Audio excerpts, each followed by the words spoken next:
یا ایہا الانسان ما غرک بربک الکریم۔ یہ آیت کا جوڑ تھا، یعنی کہ آیت کا ہم نے روانگی کے ساتھ پڑھا ہے۔ تو مکمل آیت کا یہ جو ہم نے توڑ کیا ہے وہ آپ نے پوری مکمل ویڈیو کو سنتے ہوئے سمجھنا ہے، جس میں ہم نے آج جاننا ہے کہ یا کے اوپر کھڑی زبر اور مد آئی ہوئی ہے، اس کو 4 الف کے برابر کیوں لمبا کرنا ہے۔ یہ نون کے اوپر جزم آئی، نون ساکن کے بعد سین ہے، اس پہ گناہ کرنا ہے یا نہیں کرنا۔ رو کے اوپر بھی شاد ہے، با کے اوپر بھی شاد ہے۔ شاد والے حرف کو کس طریقے سے پڑھا جاتا ہے؟ رو کے نیچے زیر ہے، اب اس کو موٹا کرنا ہے تو باریک کرنا ہے۔ یہ ہم نے سارا آج کی ویڈیو میں جاننا ہے۔ آپ نے مکمل سبق کو سننا ہے، سمجھنا ہے، انشاءاللہ بہت فائدہ ہوگا۔ نحمده ونصلي على رسوله الكريم اما بعد فاعوذ بالله من الشیطان الرجیم بسم اللہ الرحمن الرحیم۔ السلام علیکم ورحمۃ اللہ وبرکاتہ۔ امید ہے آپ سب خیریت سے ہوں گے، انشاءاللہ جہاں ہوں گے ایمان اور صحت کی نعمت سے مالا مال ہوں گے۔ ہاں جی، تو آغاز کرتے ہیں ہم اپنے آج کے سبق کا دعاؤں کے ساتھ۔ تو چلیے شروع کرتے ہیں۔ اللہم صلی علی سیدنا و مولانا محمد وعلی آل سیدنا و مولانا محمد وبارک وسلم۔ رب اشرح لی صدری ویسر لی امری واحلل عقدۃ من لسانی یفقہوا قولی۔ رب زدنا علما، رب زدنا علما، رب زدنا علما۔ اعوذ باللہ من الشیطان الرجیم، بسم اللہ الرحمن الرحیم۔ ہاں جی، یہ یا ہے، یا کے اوپر یہ کھڑی زبر ہے، اس کے اوپر یہ مد لگی ہوئی ہے، ٹھیک ہے۔ کھڑی زبر جس حرف کے اوپر آ جائے اسے 1 الف کے برابر لمبا کرتے ہیں، اس کے اوپر مد آئی ہے۔ اب ہم نے مد کی وجہ سے اس یا کو 3 الف کے برابر لمبا کرنا ہے، لیکن اس کے بعد آگے دیکھیں، آگے یہ جو الف ہے، دیکھنے میں یہ الف نظر آ رہا ہے، لیکن اس کے اوپر کیا لگی ہوئی ہے؟ زبر لگی ہوئی ہے۔ الف کے اوپر زبر زیر پیش آ جائے اس الف کو حمزہ کہتے ہیں، الف نہیں کہتے۔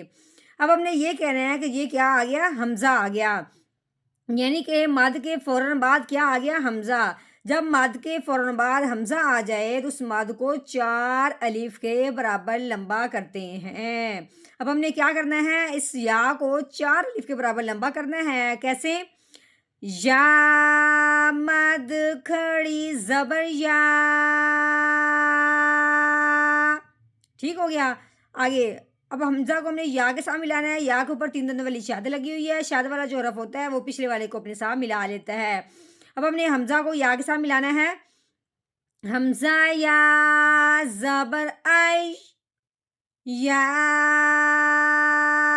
ای، یا کے اوپر پیش لگی ہوئی ہے، یا پیش یو، یا ایو، ٹھیک ہے۔ اب ہاں کے اوپر زبر لگی ہوئی، آگے الف ہے، لیکن اب ہم نے یہ بھی الف نہیں پڑھنا، یہ بھی الف نہیں پڑھنا، کیونکہ آگے لام کے اوپر جزم آ گئی ہے۔ لام کے اوپر جزم ہے، لام ساکن ہے، ساکن حرف جو ہوتا ہے وہ پچھلے والی کو اپنے ساتھ ملاتا ہے۔ اب ہم نے کیا کرنا ہے؟ اس ہا کو اس لام ساکن کے ساتھ ملا دینا ہے۔ کیسے؟ ہا لام زبر حل، یا ایوہل۔ ہاں جی، آگے دیکھیں، آگے یہ الف ہے، الف کے نیچے کیا لگی ہوئی ہے؟ زیر لگی ہوئی ہے۔ الف کے اوپر زبر زیر پیش آئے، اس الف کو حمزہ بناتے ہیں۔ اب اس الف کو ہم نے حمزہ بنایا، آگے نون کے اوپر جزم آ گئی ہے تو نون ساکن ہو گیا۔ ساکن حرف جو ہوتا ہے وہ پچھلے والے کو اپنے ساتھ ملاتا ہے۔ اب ہم نے اس حمزہ کو اس نون ساکن کے ساتھ ملا دینا ہے۔ ہاں جی، آگے دیکھیں، آگے کیا ہے؟ سین۔ ابھی ہم نے نون ساکن پڑھا نہیں ہے، اس سے پہلے ہم نے آگے دیکھنا ہے، کیونکہ نون ساکن کے بعد آگے سین ہے۔ اب ہم نے آگے کیوں دیکھا ہے؟ کیونکہ ساکن نون جو ہوتا ہے نا، نون ساکن، اس کو پڑھنے سے پہلے اگلے حرف کو دیکھا جاتا ہے۔ اگر حروف ہلکی میں سے کوئی حرف آ جاتا ہے تو نون ساکن پہ گناہ نہیں کرتے، اگر حروف ہلکی میں سے کوئی حرف نہ آئے پھر نون ساکن پہ گناہ کرتے ہیں۔ اب آگے ہم نے دیکھا ہے، آگے سین ہے، سین حروف ہلکی میں سے نہیں ہے، اب ہم نے نون ساکن پہ گناہ کرنا ہے۔ کیسے؟ اور وہ بھی اخفا کا کرنا ہے۔ حمزہ نون زیر ایو، کیسے پڑھنا ہے؟ ایوں. سین کے اوپر زبر لگی ہوئی ہے، آگے اس کے ساتھ الف ہے. الف سے پہلے حرف پہ جب زبر آ جائے تو پہلے والا حرف الف کے ساتھ ملتے ہوئے ایک الف کے برابر لمبا کیا جاتا ہے. کیسے؟ سین الف زبر سا، ایوں سا. نون کے اوپر پیش لگی ہوئی ہے، نون پیش نو، ایوں سانو. اب اس کو کیسے پڑھنا ہے؟ یا ایوہل انسانو. ٹھیک ہو گیا.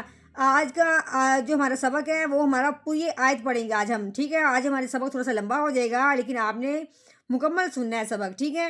ہاں جی، آگے میم کے اوپر لگی ہوئی ہے زبر، آگے کیا ہے؟ الف ہے. الف سے پہلے حرف پہ جب زبر آ جائے تو پہلے والا حرف الف کے ساتھ ملتے ہوئے ایک الف کے برابر لمبا کیا جاتا ہے. کیسے؟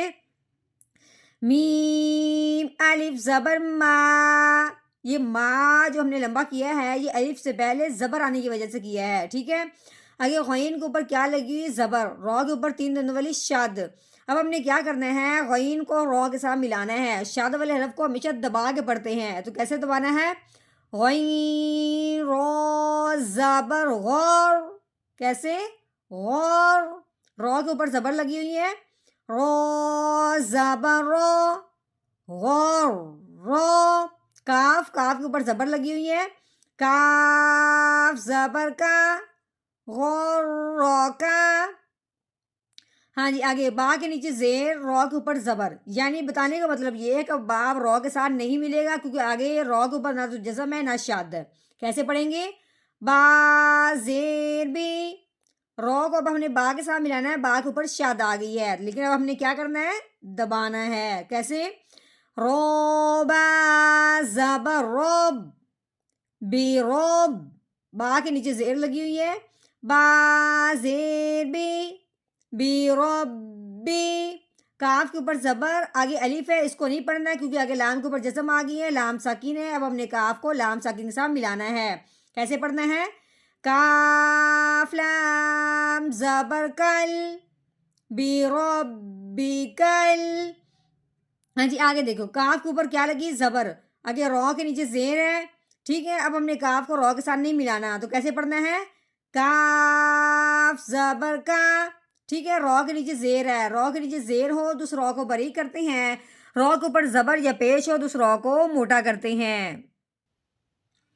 ہاں جی، اب آگے ہے یا کے اوپر کیا لگی ہوئی ہے؟ جزم لگی ہوئی ہے. را کے نیچے زیر ہے، یا کے اوپر جزم آئی ہے تو یا ساکن ہو گیا. اب یہاں بات سمجھنے والی ہے کہ یا ساکن سے پہلے حرف کے نیچے جب زیر آ جائے تو پہلے والا حرف یا ساکن کے ساتھ ملتے ہوئے ایک الف کے برابر لمبا کیا جاتا ہے. اب ہم نے کیسے پڑھنا ہے؟ رو یا زیری کاری. میم کے نیچے زیر ہے، میم زیر می، کاری می. اب یہاں پہ ہم نے وقف کرنا ہے. یہ جو گول دائرہ ہے یہ اس کو وقف کرتے ہیں، یا یہ جب آئے تو کہتے ہیں یہاں پہ آیت مکمل ہو گئی. اب ہم نے کیا کرنا ہے؟ یہاں پہ وقف کرنا ہے. وقف کرتے ہوئے میم کو ہم نے ساکن کر دینا ہے. تو کیسے پڑھنا ہے؟ آگے وقف، کریم کریم. ہاں جی، اب ہم نے مکمل آیت کا کر لیا ہے توڑ. اب ہم نے مکمل آیت کا کرنا ہے جوڑ، یعنی کہ روانگی کے ساتھ پڑھنا ہے. تو کیسے پڑھیں گے؟ یا ایوہل انسان ما غرک بربک الکریم. یا ایوہل انسان ما غرک بربک الکریم.